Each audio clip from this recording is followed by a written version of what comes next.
মাতারবাড়ি কয়লা বিদ্যুৎ কেন্দ্র পরিদর্শন করেছেন প্রধানমন্ত্রী তারেক রহমান।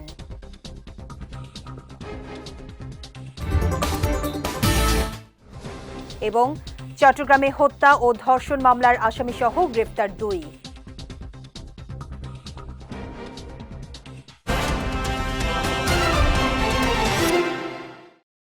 আসসালামু আলাইকুম। চট্টগ্রাম সংবাদে আমন্ত্রণ জানাচ্ছি আমি শেখ তাসফিয়া করিম। শুনছিলেন শিরোনাম, এবারে বিস্তারিত। কক্সবাজারের মহেশখালী উপজেলার মাতারবাড়ি কয়লা বিদ্যুৎ কেন্দ্র পরিদর্শন করেছেন প্রধানমন্ত্রী তারেক রহমান। সকালে হেলিকপ্টার যোগে তিনি মাতারবাড়ি কয়লা বিদ্যুৎ প্রকল্পের টাউনশিপ এলাকায় হেলিপ্যাডে অবতরণ করেন। এরপর প্রধানমন্ত্রী মাতারবাড়ি গভীর সমুদ্র বন্দর, কয়লা বিদ্যুৎ প্রকল্প এবং মহেশখালী সমন্বিত উন্নয়ন কর্তৃপক্ষের কার্যক্রম সরেজমিনে পরিদর্শন করেন। এ সময় প্রধানমন্ত্রীকে স্বাগত জানান বিদ্যুৎ, জ্বালানি ও খনিজ সম্পদ প্রতিমন্ত্রী অনিন্দ্য ইসলাম অমিত, কক্সবাজার 2 আসনের সংসদ সদস্য আলমগীর মোহাম্মদ মাহফুজুল্লাহ ফরিদ এবং জেলা প্রশাসক মোহাম্মদ আব্দুল মান্নান। তার সফরসঙ্গী হিসেবে অর্থমন্ত্রী আমির খসরু মাহমুদ চৌধুরী, স্বরাষ্ট্রমন্ত্রী সালাউদ্দিন আহমদ ও জ্বালানি মন্ত্রী ইকবাল হাসান মাহমুদ টুকুও ছিলেন। এদিকে পরিদর্শন শেষে প্রধানমন্ত্রী মাতারবাড়ি প্রকল্প এলাকা ত্যাগ করে সাম্প্রতিক বন্যা কবলিত বাঁশখালী ও হাটহাজারী এলাকায় যাবেন এবং বন্যায় ক্ষতিগ্রস্ত পরিবারগুলোর হাতে পুনর্বাসনের জন্য নতুন ঘরের চাবি হস্তান্তর করবেন। চট্টগ্রামের হাটহাজারীতে প্রধানমন্ত্রী তারেক রহমানের আগমনকে ঘিরে সাধারণ মানুষের মধ্যে তৈরি হয়েছে উৎসাহ উদ্দীপনা। বিকেলে হাটহাজারী সরকারি কলেজ মাঠে সাম্প্রতিক বন্যায় ক্ষতিগ্রস্তদের পুনর্বাসন ও সহায়তা প্রদান অনুষ্ঠানে যোগ দেবেন প্রধানমন্ত্রী। এর আগে দুপুরে শেষ মুহূর্তে প্রস্তুতি ও মাঠ পরিদর্শনে এসে ভূমি ও পার্বত্য প্রতিমন্ত্রী মীর মোহাম্মদ হেলাল উদ্দিন সাংবাদিকদের জানান, প্রধানমন্ত্রী সারা বাংলাদেশের উন্নয়ন নিয়ে গভীরভাবে চিন্তা করে যাচ্ছে। এরই ধারাবাহিকতায় চট্টগ্রাম হাটহাজারী নিয়ে জনগণের যে প্রত্যাশা তা সরকার পূরণ করবে বলে আশাবাদ ব্যক্ত করেন প্রতিমন্ত্রী মীর মোহাম্মদ হেলাল উদ্দিন। এদিকে স্থানীয়দের প্রত্যাশা, প্রধানমন্ত্রীর আগমন শুধু একটি রাজনৈতিক বা আনুষ্ঠানিক সফর না হয়ে এলাকার মানুষের দীর্ঘদিনের সমস্যা সমাধানের নতুন প্রত্যাশা তৈরি করবে। তারা চান হাটহাজারীর উন্নয়নে ঘোষিত প্রকল্পগুলো দ্রুত বাস্তবায়ন এবং মানুষের জীবনমান উন্নয়নে দৃশ্যমান পদক্ষেপ নেওয়া হবে। চট্টগ্রামে হত্যা ও ধর্ষণ মামলার এজাহারভুক্ত 2 আসামিকে গ্রেফতার করেছে র্যাব। শনিবার পৃথক অভিযানে বাঁশখালীর চাঞ্চল্যকর জিল্লুর রহমান হত্যা মামলার আসামি মুন্সি আলমকে বোয়ালখালী থেকে এবং বাইজিদ বোস্তামি থানার ধর্ষণ মামলার প্রধান আসামি মোহাম্মদ শাহজাহানকে গাজীপুরের জয়দেবপুর থেকে গ্রেফতার করা হয়। র্যাব জানায়, গত 30 জুলাই বাঁশখালীর সরল এলাকায় লবণ ও মাছের ঘেরের দখলকে কেন্দ্র করে জিল্লুর রহমানকে গুলি করে হত্যা করা হয়। এ ঘটনায় 40 জনের নাম উল্লেখ সহ অজ্ঞাতনামা আরও 20 থেকে 30 জনকে আসামি করে মামলা করা হয়। অন্যদিকে বাইজিদ বোস্তামি থানার ধর্ষণ মামলার প্রধান আসামি শাহজাহানকে গোপন সংবাদের ভিত্তিতে যৌথ অভিযান চালিয়ে গ্রেফতার করা হয়। পরে তাকে সংশ্লিষ্ট থানা পুলিশের কাছে হস্তান্তর করা হয়েছে। সরকার ও জনগণের মধ্যে তথ্যের সেতু বন্ধনে তথ্য অধিদপ্তরের ভূমিকা গুরুত্বপূর্ণ বলে মন্তব্য করেছেন তথ্য ও সম্প্রচার প্রতিমন্ত্রী ইয়াসির খান চৌধুরী। গতকাল চট্টগ্রাম আঞ্চলিক তথ্য অফিস পরিদর্শন শেষে কর্মকর্তা কর্মচারীদের সঙ্গে মতবিনিময় সভায় তিনি এ কথা বলেন। প্রতিমন্ত্রী জানান, সরকারের উন্নয়ন, বিভিন্ন কর্মসূচি ও সেবার তথ্য জনগণের কাছে পৌঁছে দেওয়ার পাশাপাশি দুর্যোগকালে জনসচেতনতা তৈরিতে পিআইডি গুরুত্বপূর্ণ ভূমিকা পালন করছে। তবে জনবল সংকটের কারণে কাজের উপর চাপ বাড়ছে।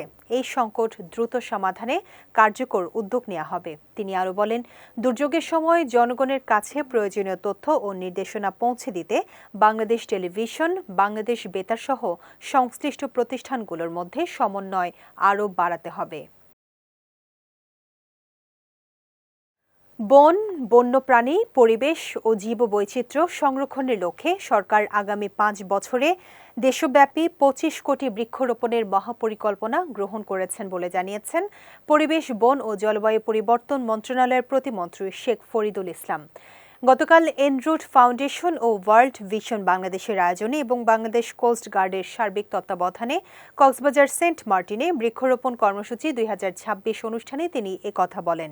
বৃক্ষরোপণ কর্মসূচির পাশাপাশি প্রতিমন্ত্রী সেন্ট মার্টিনে আয়োজিত প্লাস্টিক ফ্রি বিচ ক্যাম্পেইনে অংশগ্রহণ করেন।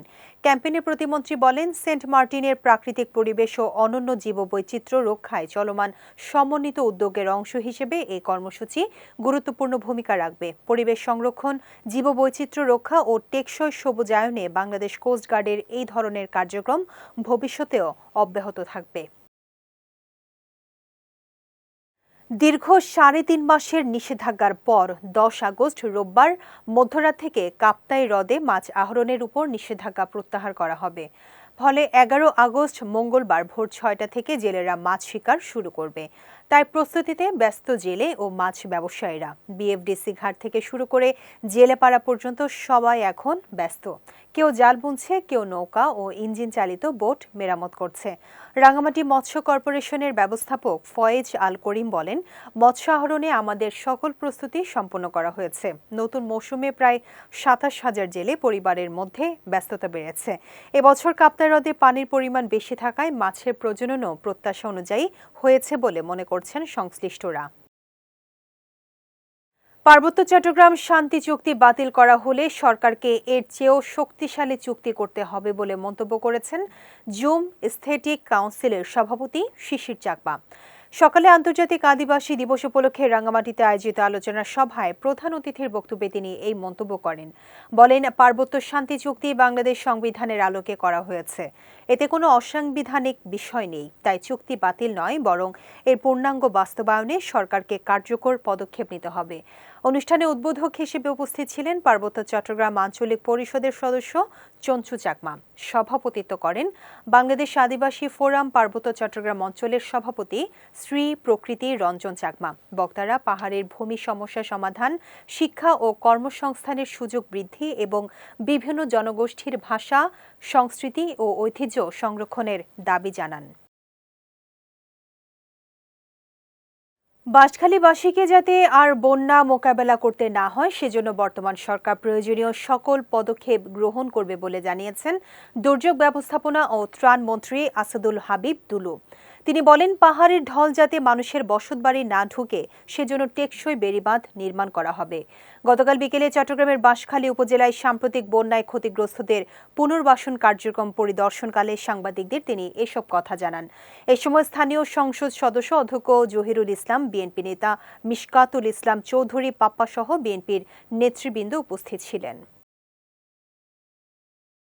চট্টগ্রামের পটিয়া থানা এলাকায় পৃথক ২টি অভিযানে ১৭,৮৩০ পিস ইয়াবাসহ ৫ কারবারিকে আটক করেছে র্যাব। সকালে গণমাধ্যমে পাঠানো এক প্রেস বিজ্ঞপ্তিতে র্যাব ৭ চট্টগ্রামের সিনিয়র সহকারী পরিচালক ARM মোজাফফর হোসেন জানান, গতকাল পটিয়ার কচুয়াই ইউনিয়নের জুলুর দিঘির পূর্ব পারে চট্টগ্রাম কক্সবাজার মহাসড়কে অস্থায়ী চেকপোস্ট স্থাপন করে তল্লাশি করা হয়।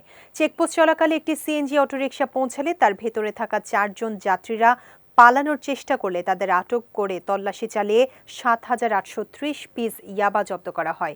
অন্যদিকে আজ ভোররাতে পটিয়ার হজরত শাহজাদ দরগা গেটের দক্ষিণ পাশে কক্সবাজার চট্টগ্রাম পাকা রাস্তায় আরেকটি চেকপোস্ট বসিয়ে তল্লাশি চালানো হয়। এ সময় ১০,০০০ পিস ইয়াবা সহ এক মিনি পিকআপের চালককে আটক করা হয় এবং মাদক পরিবহনে ব্যবহৃত মিনি পিকআপটি জব্দ করা হয়। আকাশের শান্তির নীড়ে ভ্রমণ হোক নিরাপদে প্রতিপাদ্যকে সামনে রেখে মিশেল ট্রাভেলস বাংলাদেশের ৪র্থ প্রতিষ্ঠা বার্ষিকী উপলক্ষে কোরআন খতম, দোয়া মাহফিল ও কেক কাটার আয়োজন করা হয়েছে। গতকাল নগরীর অলঙ্কার মোড়ের নিজ কার্যালয়ে ঢাকা ও চট্টগ্রামের প্রতিষ্ঠানের কার্যালয়ে আয়োজিত কর্মসূচিতে কর্মকর্তা, কর্মচারী, শুভাকাঙ্ক্ষী ও আমন্ত্রিত অতিথিরা অংশ নেন। অনুষ্ঠানের শুরুতে পবিত্র কোরআন খতম শেষে প্রতিষ্ঠানের সাফল্য ও সংশ্লিষ্টদের কল্যাণ কামনায় দোয়া ও মোনাজাত করা হয়। ভিডিও কনফারেন্সের মাধ্যমে অনুষ্ঠানে যুক্ত হয়ে শুভেচ্ছা জানান প্রতিষ্ঠানের চেয়ারম্যান মিশেল গোলাম। এ সময় ম্যানেজিং ডিরেক্টর আফফান তৈয়ব ও কো-ডিরেক্টর সাফওয়ান শরীফ উপস্থিত ছিলেন। পরে এতিম শিক্ষার্থীদের মাঝে খাবার বিতরণ এবং প্রতিষ্ঠা বার্ষিকীর কেক কাটার মধ্য দিয়ে কর্মসূচির সমাপ্তি হয়। রাউজানে মেধাবী শিক্ষার্থীদের কৃতি সংবর্ধনা ও বৃত্তি প্রদান করা হয়েছে। গতকাল বিকেলে হলদিয়া হজরত ইয়াসিন শাহ পাবলিক কলেজ অডিটোরিয়ামে বাংলাদেশ ঐক্য মানব কল্যাণ পরিষদ ট্রাস্ট পরিচালিত মেধাবৃত্তি ২০২৫-এর বৃত্তিপ্রাপ্ত শিক্ষার্থীদের নিয়ে এই অনুষ্ঠানের আয়োজন করা হয়। কেন্দ্রীয় মেধাবৃত্তি পরিচালনা বোর্ডের চেয়ারম্যান নজিবুল বশর চৌধুরী নীরবের সভাপতিত্বে অনুষ্ঠানে প্রধান অতিথি ছিলেন কিউসি গ্রুপ ইন্ডাস্ট্রিজ লিমিটেডের পরিচালক JM ইকবাল হাসান। এতে স্থানীয় বিএনপি ও যুব দলের নেতাকর্মী সহ বৃত্তি পরিচালনা বোর্ডের কর্মকর্তারা উপস্থিত ছিলেন। অনুষ্ঠানে বৃত্তিপ্রাপ্ত শিক্ষার্থীদের সংবর্ধনা ও বৃত্তি তুলে দেওয়া হয়। বক্তারা বলেন, শিক্ষার্থীদের মেধা বিকাশে এই ধরনের বৃত্তি কার্যক্রম গুরুত্বপূর্ণ ভূমিকা রাখছে। পাশাপাশি দেশ ও সমাজের কল্যাণে শিক্ষার্থীদের ভূমিকা রাখার আহ্বান জানান তারা। আদিবাসী হিসেবে সাংবিধানিক স্বীকৃতি ও পার্বত্য চট্টগ্রাম চুক্তির পূর্ণ বাস্তবায়নের দাবিতে খাগড়াছড়িতে আন্তর্জাতিক আদিবাসী দিবস পালিত হয়েছে। সকালে JSS-MN লার্মা দলের উদ্যোগে শহরের চেঙ্গি স্কোয়ার থেকে বিভিন্ন শ্রেণী পেশার হাজারো নারী পুরুষ অংশগ্রহণে একটি শোভাযাত্রা বের হয়ে শহরের শাপলা চত্বর ঘুরে পানখাইয়া পাড়া মারমা উন্নয়ন সংসদে গিয়ে শেষ হয়। পরে সেখানে আলোচনা সভা ও সাংস্কৃতিক অনুষ্ঠানের আয়োজন করা হয়। এ সময় বক্তারা বলেন, পার্বত্য চট্টগ্রামের ক্ষুদ্র নৃগোষ্ঠীকে সাংবিধানিকভাবে আদিবাসী স্বীকৃতি এবং ভূমি অধিকার নিশ্চিত করে পার্বত্য চুক্তির পূর্ণ বাস্তবায়ন করতে হবে। একই সঙ্গে চুক্তি অনুযায়ী পার্বত্য চট্টগ্রাম বিষয়ক মন্ত্রণালয়ে পাহাড়ের একজনকে পূর্ণ মন্ত্রীর দায়িত্ব দেওয়ার দাবিও জানান তারা। অন্যদিকে আন্তর্জাতিক আদিবাসী দিবস উপলক্ষে আদিবাসী স্বীকৃতির দাবিতে র্যালি ও আলোচনা সভা করেছে বাংলাদেশ আদিবাসী ফোরাম ও খাগড়াছড়ি জেলা কমিটি। চট্টগ্রাম সংবাদ শেষ করার আগে শিরোনামগুলো দেখে নিচ্ছি আরও একবার।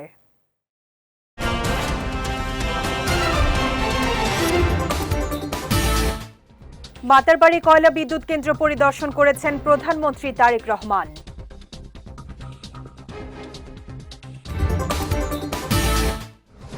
এবং চট্টগ্রামে হত্যা ও ধর্ষণ মামলার আসামিসহ গ্রেপ্তার 2।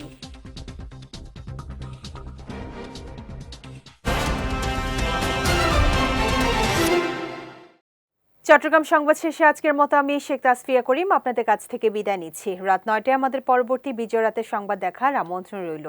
এছাড়া আজকে চট্টগ্রাম সংবাদের ভিডিও দেখতে পারেন আমাদের ইউটিউব এবং ফেসবুক পেজে। আমাদের ইউটিউব হলো youtube.com/bijoytvofficial এবং আমাদের ফেসবুক পেজ হলো facebook.com/bijoytvlimited। এতক্ষণ সঙ্গে থাকার জন্য ধন্যবাদ সবাইকে।